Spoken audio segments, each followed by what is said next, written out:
heavy, this. It looks quite heavy. Genuinely quite hard on the wrists.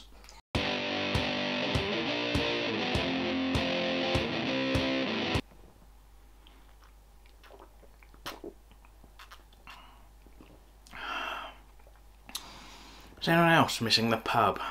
I've even started trying to recreate the pub experience at home by, like, for example, I'll drag my wife out into the garden for a chat as if we're in the smoking area, and every night I will burn a fiver to symbolise the money that I'd lose on the quiz machine. I've even, after a drink, started taking my glass back to the kitchen, you know, a bit like taking your pint glass back to the bar. Yeah, you do know you could just normally do that, right? Sure. And for a lot of people, going to the pub means going to Wetherspoons. Now, Wetherspoons is not quite synonymous with going for a pint in the same way we all say Hoover when we mean vacuum cleaner, or biro when we mean any ballpoint pen, or how we're all quite happy these days to call someone a Jeremy Hunt. But it is the most recognisable and biggest of all the pub chains, and to be honest, they don't do a bad job of it. Now, pre-pandemic, I used to travel all over the country doing stand-up comedy, and I would often stop in a Wetherspoons either before or after the gig because they were cheap, reliable, they offered a decent range of drinks, and a consistently okay-ish standard of pub grub. Plus the toilets are award-winning. Like, honestly, they are actually nicer 9 times out of 10 than the surrounding pub. You know, like how some people might say, I always fly BA, or I only drive Toyota? I only shit Wetherspoons. Plus, every single branch of Wetherspoons has a unique, albeit similar carpet, which is the sort of thing you'll love if you're the sort of person that loves that sort of thing. Stop in for a cheap pint or a reasonably priced meal at your local Wetherspoons, and you can also enjoy the company's strident political views in their company magazine, Wetherspoons News. And Wetherspoons like to boast that on Thursday nights they become the biggest curry house in the country with their curry club. It's reasonable to assume then that Wetherspoons News is probably also one of the nation's most read magazines. I mean, look, I'm not suggesting that many people are ardent readers, but most of us have flicked through an issue while we're waiting for a friend to turn up in the pub, at least. I struggle to think of a similarly politically outspoken company to Wetherspoons. I mean, there are companies, of course, like eCover or Vegan Kind, who do have a kind of a political stance, but that's because that's tied into their product line. That's the niche that they're operating in. The biggest example would probably be something like The Body Shop, where, again, their politics is entirely tied into their brand image. But I feel like most companies tend to present a sort of blandly apolitical public stance. Supermarkets, for example, don't make a big song and dance about donating money to the Tory party because they still want Labour voters to shop with them. A few years ago, for example, you didn't see Coca-Cola or McDonald's putting strong pro or anti-Brexit messaging in their adverts because they didn't want the other side to boycott them. Basically, most companies prize getting your money off you over any particular political stance. Although it does seem increasingly companies are prepared to support causes like Black Lives Matter or make their advertising more inclusive. And that's encouraging because it suggests there's now more money to be made in ignoring bigots than pandering to them. However, I'm not aware of many companies nailing their colours so firmly to the mast as Wetherspoons do in Wetherspoons News. Their free magazine was firmly pro-Brexit, and until recently they even had posters up outside their pubs with anti-lockdown propaganda, more of which later. I don't think there are many companies that are that political. If I'm wrong, let me know in the comments. But if they are the most politically outspoken company, does that make them more honest? More brave than other companies? Maybe it does, but I'm not sure that's entirely a good thing. Like, if you, for example, were to go online and go against the prevailing discourse and start spouting all sorts of turfy nonsense all over Twitter, now you might be able to tell yourself that you're being honest and brave, but exhibiting those qualities doesn't mean you're not also being a massive twat. As I say, their magazine was firmly pro-Brexit, and we know just how many people made uninformed decisions in that referendum, partly because of the number of people who were Googling European Union the day after the result, and partly because None of us could make an informed decision because we weren't given the necessary information. We didn't know what Brexit would involve, what sort of deal we would end up with. You have to wonder how many people made their decision on Brexit based on the views they found in a slightly sticky magazine over a quiet pint in their local. I wanted to put a joke in there about how maybe those voters should have just stayed home on polling day with their own collection of slightly sticky magazines. But let's face it, porn's all moved online now, so it doesn't really work. Now you may think that with pubs being shut, Wetherspoons will have had to relinquish their grasp on the national discourse. But they're still doing what they can. Remember that anti-lockdown propaganda I mentioned earlier? I was shocked in January to pass a Wetherspoons local to me and see that they'd plastered up pages of Wetherspoons news outside the pubs. These are the photos that I hastily took as evidence, and then here are some clearer ones that I found online because it turns out I was not the first person to be disgusted by this. These pages from Wetherspoons News feature reprinted stories from the Daily Mail and other national newspapers, but paint an absurdly selective and one-sided picture. For a while this information was also available on the Wetherspoons website as part of a December 15th press release. The posters tell us that 95% of fatalities had an underlying cause, because for people like Wetherspoon's CEO Tim Martin, if you have an underlying health condition, you are not worth saving. You're more trouble than you're worth. Like, if you're not going to meet us halfway by having a clean bill of health, then you're definitely not worth shutting the pubs over. Look, if you die, it's just more elbow room at the bar for the rest of us. I think some people, when they talk about underlying health conditions, want us to imagine enfeebled invalids, people who maybe haven't long for this earth anyway, perhaps even people who would welcome the release from suffering. But most people with underlying health conditions are able to live full, happy, active lives. They have families and loved ones, and the ones who died could have had years or even decades ahead of them. Hi, I'm Philip. 5 years ago I had a stroke. What this means is that now we're in a pandemic, I am totally expendable and useless to society. Hi, my name's Sam.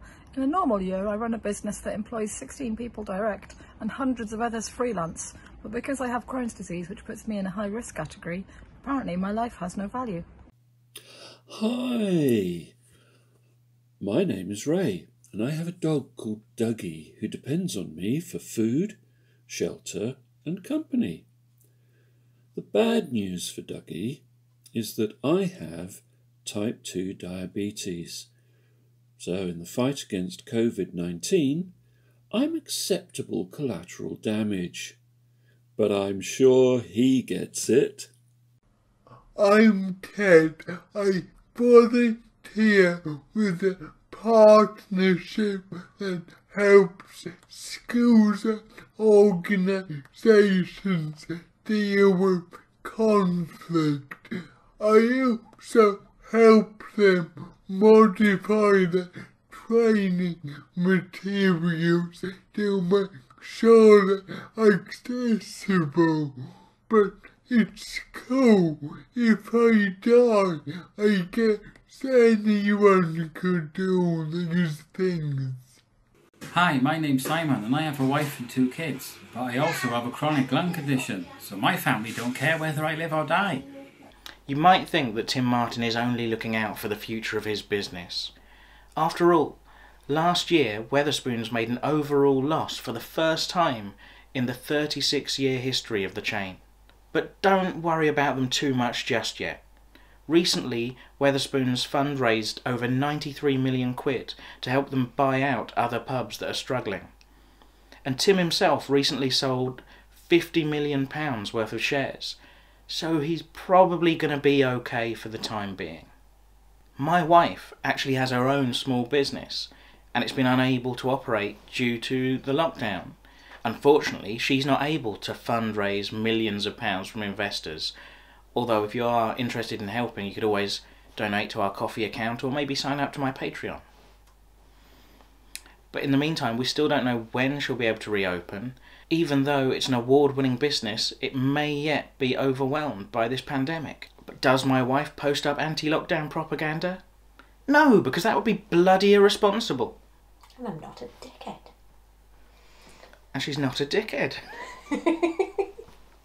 It's like if during World War II the government were plastering up propaganda posters saying loose lips sink ships and careless talk costs lives, and then BT just started running its own contradictory set of ads starring Bob Hoskins going, "It's good to talk." Actually, while I was looking up that image of Bob Hoskins from the old BT ads, I actually found this other one as well with him looking weirdly threatening. "It's good to talk, you mug. Now, start talking or I'll send the boys round." It's not as if the outside walls of his own pubs are Tim Martin's only access to the media or the public discourse. The Scottish newspaper The National published an opinion piece by the journalist Stephen Patton in which he was highly critical of Wetherspoons and Tim Martin himself. Then The National let Tim Martin write his own article responding to the criticism, which is fair enough, but we're yet to see Stephen Patton get his own right to reply on the outside walls of Wetherspoons pubs. Now, Martin has argued that Sweden is a country that hasn't bothered with a national lockdown and they're doing better with COVID than we are. But actually, if you look at the stats in Sweden, even though they're doing better than us, they're doing much worse compared to their nearest neighbours, which is a better barometer of how their strategy is actually working out. Even their king has admitted that Sweden had got their strategy wrong, and so far in 2021, they've been moving to bring their policy closer in line with the rest of Europe, actually passing a law in January that would allow an enforced lockdown. Oh, and thirdly, they actually did have a lockdown, it's just that it wasn't enforced the way ours was. Many people in Sweden did stay home last year, and national spending was down, just like ours was. So it's not as if the Swedes have just been carrying on like usual. The posters outside Wetherspoons pubs have since come down after several protests and sort of bad publicity, particularly where pubs were near to NHS hospitals. But they haven't really taken any responsibility or admitted fault. They've just had a PR representative explain that some of the information was now a little bit out of date. And if you're in any doubt as to whether or not Tim Martin feels any remorse about it at all, just know that after I had this script mostly finished and 2 days before I'm sat here now filming this, Tim Martin again called for pubs to be reopened. Now, he claimed it was because he wanted to be able to pay more taxes back into the national coffers. But however you slice it, that's basically just about him being able to make more money. If you're really worried about the national coffers, then maybe give your money, if you can afford it, to a local business, because they pay taxes too. Anyway, it's clear that Wetherspoons' politics is rooted in the company's own best interest. Tim Martin might talk a good game about how coronavirus affects poor people, but to be honest, as long as you can afford to go for a pint in his pubs, he just doesn't give a shit. He's critical of lockdown as a way of addressing coronavirus, but he hasn't suggested any positive alternatives. He's just having a go at things that affect his profit margins. In his article for The National, Tim Martin suggests that coming after him and his cheap boozers is just a distraction from the real problems that are in Westminster. And look, maybe he has a point. Look, I'm no fan of the current government, of their muddled messaging and the way that Boris and his cronies have repeatedly let us down, leading directly to more people dying. Maybe the focus should be on them. But you can easily turn Tim Martin's argument on its head. Plastering up misleading propaganda that may lead people to ignore or rebel against public safety information is a pretty shitty thing to do. And that's a distraction from the problems in Westminster and actually gives the government people to scapegoat. Maybe it shouldn't be down to us to give Wetherspoons a pass for their shitty behaviour. Maybe instead Tim Martin should have to rein in his own arsehole tendencies.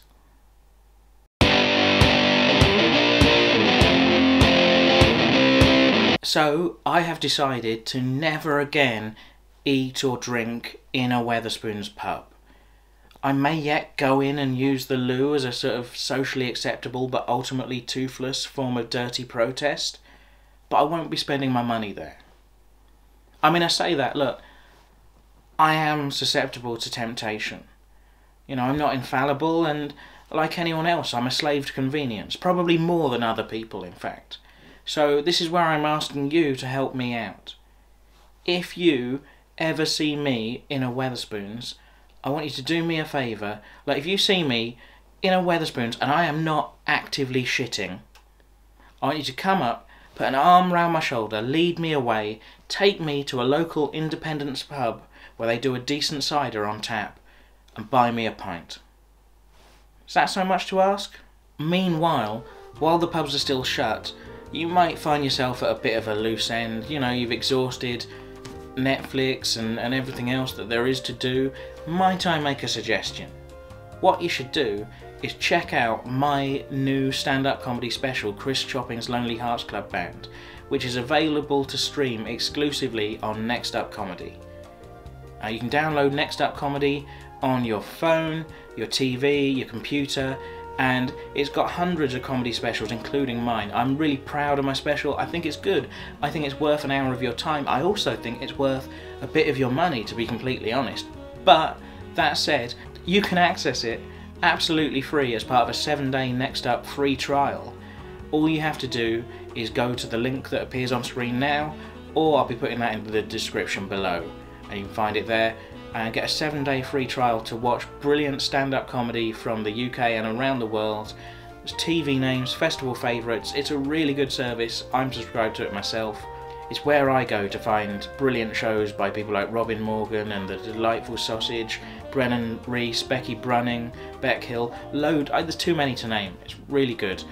Check it out, and particularly check out my show, Chris Chopping's Lonely Hearts Club Band, picture up there now. Anyway, thanks for watching. Please like and subscribe. It really helps the channel, and I'll see you again soon. Thank you. Bye.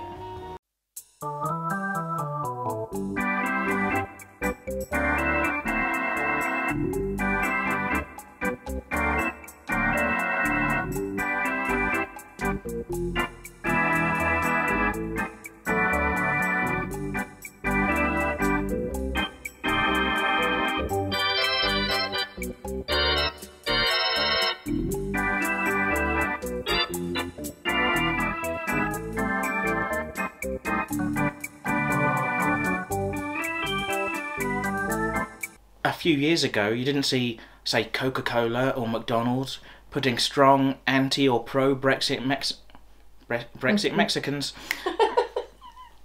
However, I'm not aware of many companies nailing their colours so firmly to the masks. To the masks?